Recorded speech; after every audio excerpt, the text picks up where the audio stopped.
So he kept saying, tell me the magic potion. Tell me the steps to take for this to happen. And she said, I can't. The only thing that you can do is position yourself to receive.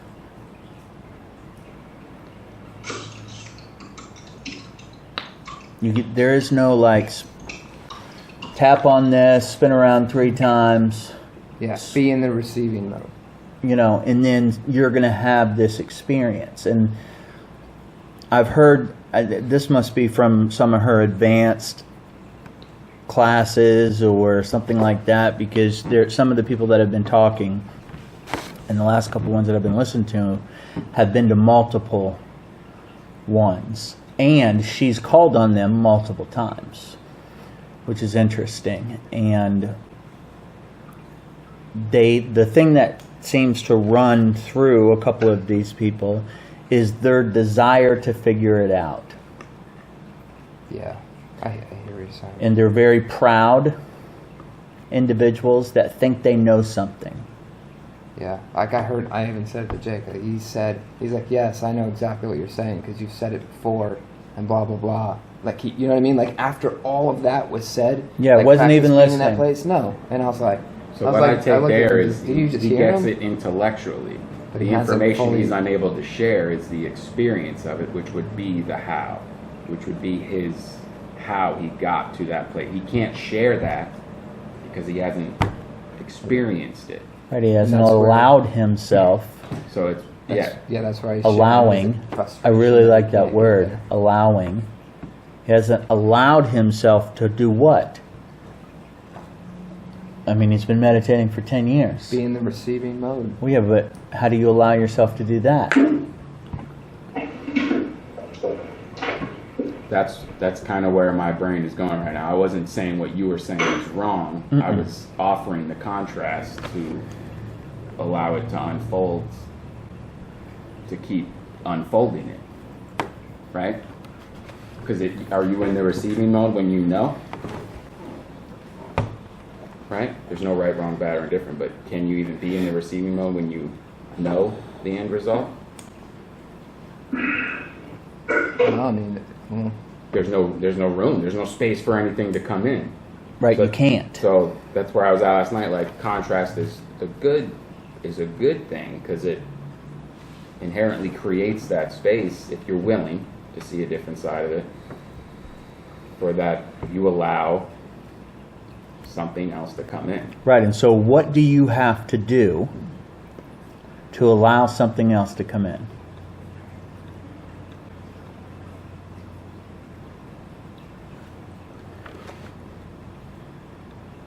What has to happen? Gotta free up some space. Wait, okay, so how? I don't know. My experience, not identify with external and be in, I don't know, I mean, it's not through, meditation helps, but it's not where all of it is, I don't know, through my own experience, it's not in the meditation. The meditation is the tool to be able to allow you to see things without identifying with one thing or the other. That's what frees up the space and I guess breaks down the attachment that you have with something external. Yeah, but if you've been meditating for 10 years, you've been meditating for a year, whatever. Yeah. And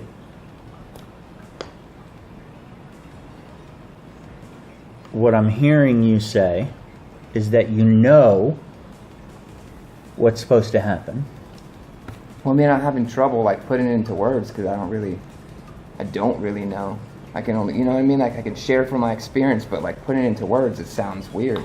I'm fumbling over what I'm saying because it's hard for me to put into words. Which would mean really what? Describe.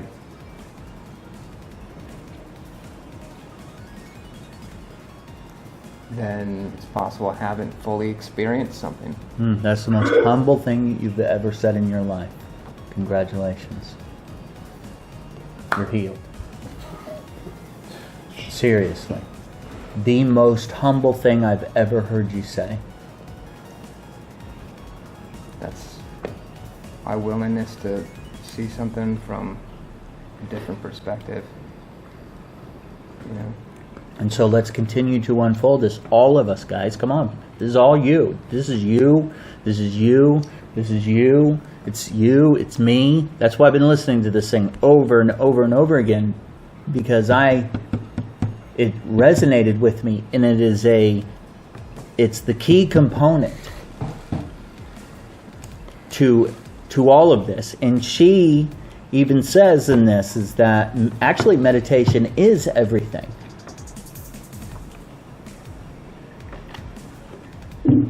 The proper meditation, when you are in this place of receiving. And so it's really important to identify what has to happen for you to be in this place of receiving.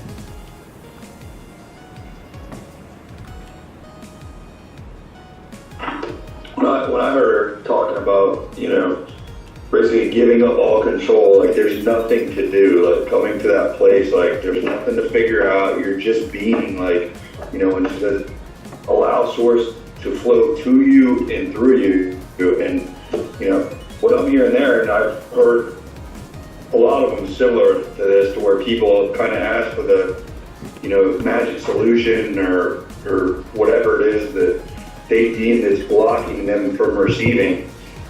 And what I, hear her saying is to, not focus on that, and to be in the present moment, and she talks about, focus on something that keeps you aligned, You said it at the beginning. You said something about control.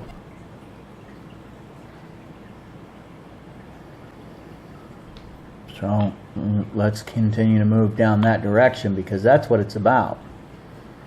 How do you get in a place of receivership? How do you get in a place to accept something? Let go of control. Yeah. You give up control, or you surrender control. Control of what? Control of everything. Control of yourself in the moment with no expectations.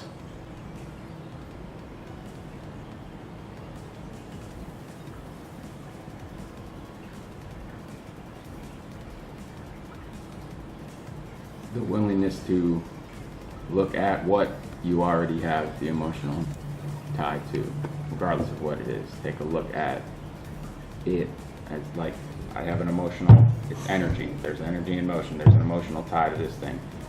Be willing to say or realize that you have that with any given thing. Would almost, I don't know, step one or whatever, but realize that that's there and let go of the control of it needing to be what you think it is. What else could it be?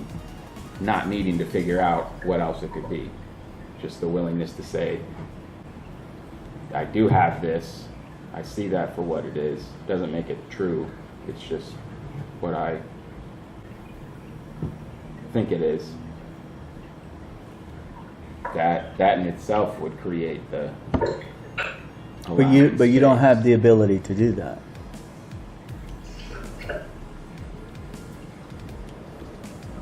It's like we all, the biggest thing in religion is like surrender your life to whatever, this God. And no one can tell you how to do that. Well, you got to say this magic potion. And everyone's trying to figure it out, trying to do it. Meditating, trying to meditate, 10 years of meditating and being completely frustrated because you're trying to receive, you're trying to get it versus receive it. Yeah, what I hear is a means to an end, right? Like you're using it as a means to an end versus really surrendering to the possibility.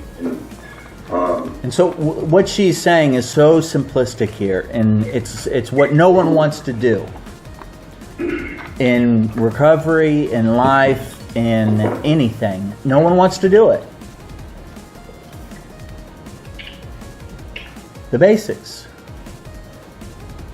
Everyone wants to go to the end of the book. They don't want to take the time. We don't want to take the time to do the simple things. What is she asking him to do? Shut his mouth, shut his brain off, and focus on his breath. Over and over and over again, she says that is the only thing that positions you into this place to where you can then receive something else. And what we like to do is we like to get all fancy and do all these different meditations and try and go to the end of the book and get the end results. And power is in the adventure. She calls it the journey. She just doesn't know yet. But it's in the willingness to get in that vulnerable position of what? Giving up control of your thoughts, feelings, and emotions to everything, to the moment in time, to your environment, to everything. And get vulnerable, release control, and do the most simplistic thing you possibly can do. And that's focused on your breath. Listen to your breath.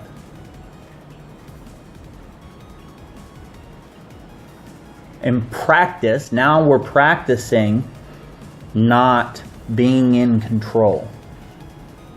Because when we break everything down, we are getting in this most vulnerable place. So our eyes are closed. We're focused on our breath.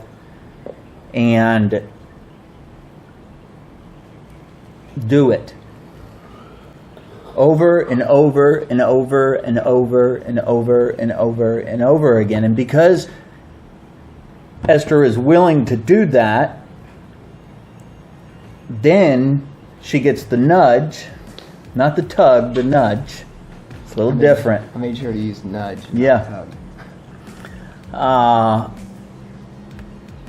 And because she's been doing this, because she's been listening to herself, because she's been in alignment for extended periods of time, she is able to identify what the nudge is. She's able to know who she is, where she came from when she gets the nudge, to be able to know whether it's the old story, whether it's self, whether it's source. She didn't have to figure anything out. She didn't have to, accomplish some great task. She simply had to be willing to get in that place.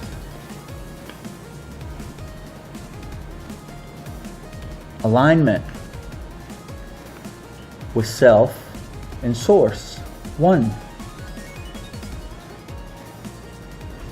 It's like the same type of thing. It's like, the only thing that comes from trying to talk to a crazy person or trying to convince someone of something is that you end up becoming crazy. Right? Person can't receive it, right? Why? Because they think they know. It's the exact same thing. Why do people that are dealing with some sort of addiction find themselves in a position to where they're able to receive more than other people that have never had to deal with that?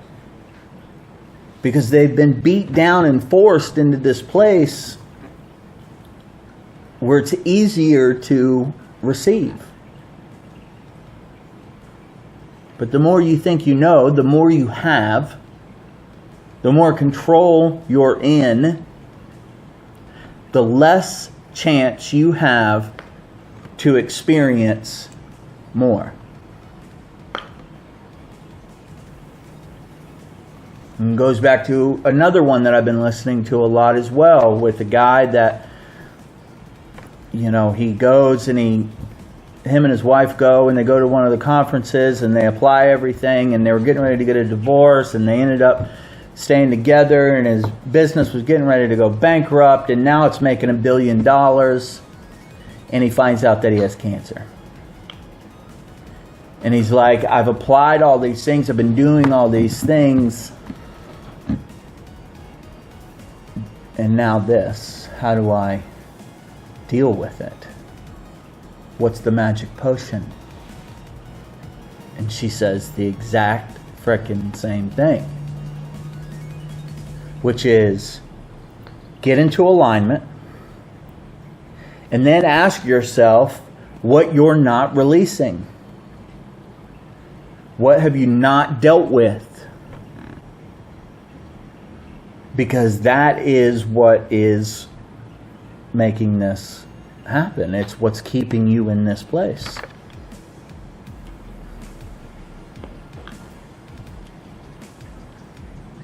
And so that rings true to anything and anyone I know that's ever gone through any kind of recovery or self-improvement or anything like that, is they think, I'm going to do this, this, and this, and then I'm done with dealing with what? With me. I'm done dealing with myself. I'm not going to do that anymore. I don't need to, because now I'm married, I'm making all this money, I'm doing all these things. But then because I didn't deal with me, I don't go any further, and everywhere I go, there I am. And I'm like, you know, I'm doing all this other stuff's happening in all these other areas, and then boom. Can't be me. It's got to be something else. There's got to be some other magic trick or something that I'm missing. I'm tapping 2 times instead of 3 times. And it's just simply the unwillingness to not know. The unwillingness to get in the most basic, the most fetal of positions as an adult, as a, you know, as a breathing human being, I guess you would say. The closest place that you can get to that fetal position is closing your eyes and listening to your breath, your heartbeat. That's why floating is such a great tool, because it kind of forces you back in the womb. And we don't want to take the time, we lose the willingness to do what got us to the place in the first place. We do the unwillingness to do the things that got us the abundance. We forget so quickly who we are, where we are, and where we came from.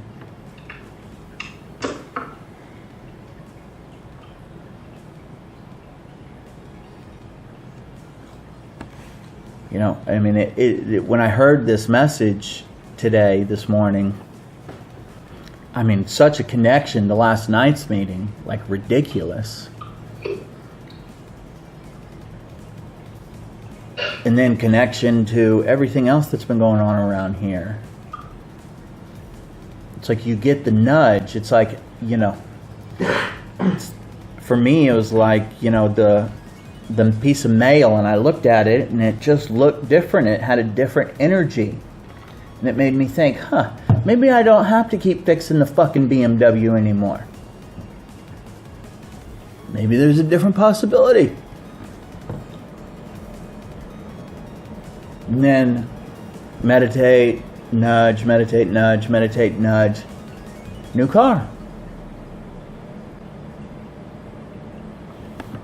I didn't go, oh, I'm going to solve this problem and manifest a new car into my existence. No, I got in alignment. I stayed in alignment. I stayed in alignment. I stayed in alignment. I didn't go, okay, now I got the answer, so I'm going to go do. I might have got a new car at that moment, but it wouldn't have been the same. I wouldn't have been able to see the connections. I would have not been able to connect the dots. Play connecting the dots. It's the new rage that's about to hit the world.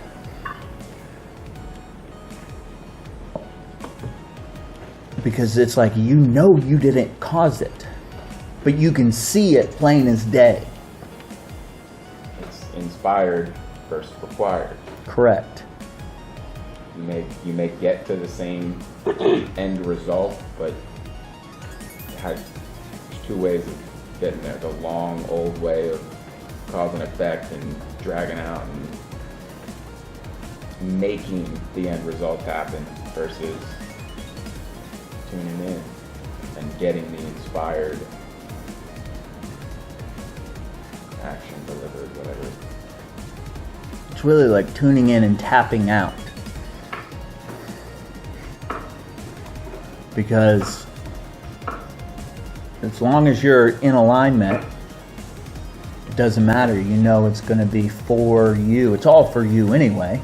But one is going to be from a place of abundance, and the other is going to be from a place of lack, which means you're going to kill yourself to get what you think you need versus allow yourself to experience what is. It's the same thing we were just talking about, giving up control. I know. The focus is on being alignment, not on the end result. You know? I hear like effort, right? And when I hear like Eckhart Tolle talks about effort, you know, and just put pain right underneath that. Like, you know, it's the whole trying thing. But And so it's like, you know, it's too simple. It's too simple for us to accept it. It must be harder. There has to be a magic trick. There has to be some luck or outside force that is blessing you with that. It can't be that you simply listen to your breath once a day, a couple times a day. It depends on how much you want to stay in alignment. And I'm not saying that the other meditations are bad. I'm saying when you go to do those meditations from a place of alignment, they are completely different. You don't get bored. You're not trying to figure it out. You're not trying to attain the gland. I mean, it's completely different.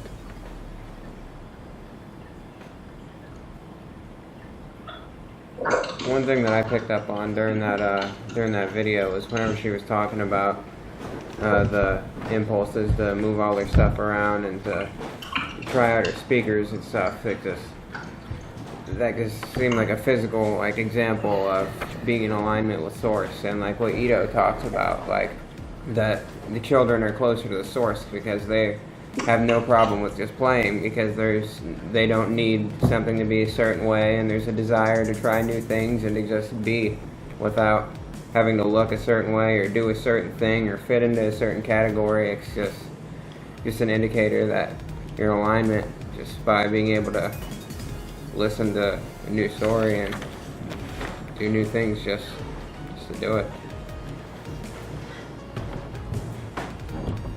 It's like there's no justification in that.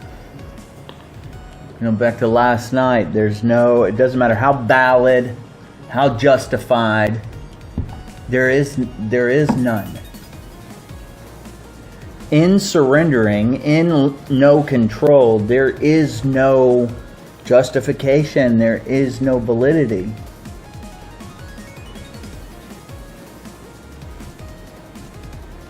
you're putting yourself in a position to hear something else, to see something else, to experience something else.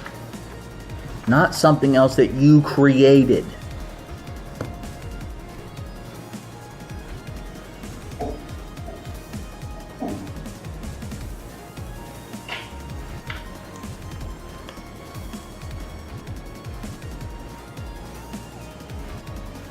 And so when I heard it, and I'm just like, oh man, you know how much I like to get back to basics. I mean, keep it simple, stupid.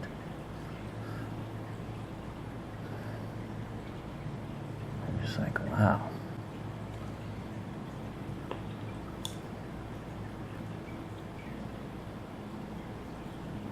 And so, like, the question is like, how am I not keeping it simple? What am I not allowing? Where am I in the way? What am I holding on to? That's where they get the term white knuckling it. You only get white knuckles when what? That's it, when you got a tight grip on what you think you know, or what you think you have.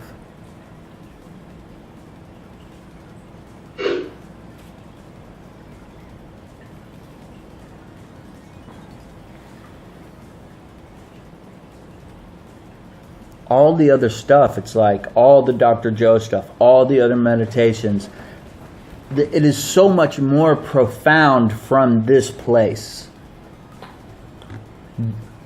than it is from this place of you thinking that you know it or understand it now. But everything is. Everything in life. Like last night, after the meeting, we're talking about the energy signature, and I'm got this thing going in my head where when we transferred the license plate from one car to the next, it was like a new energy signature. It was still, the license plate is still me, but now everywhere I go, it's a new signature. Or let me rephrase that, everywhere Robin goes.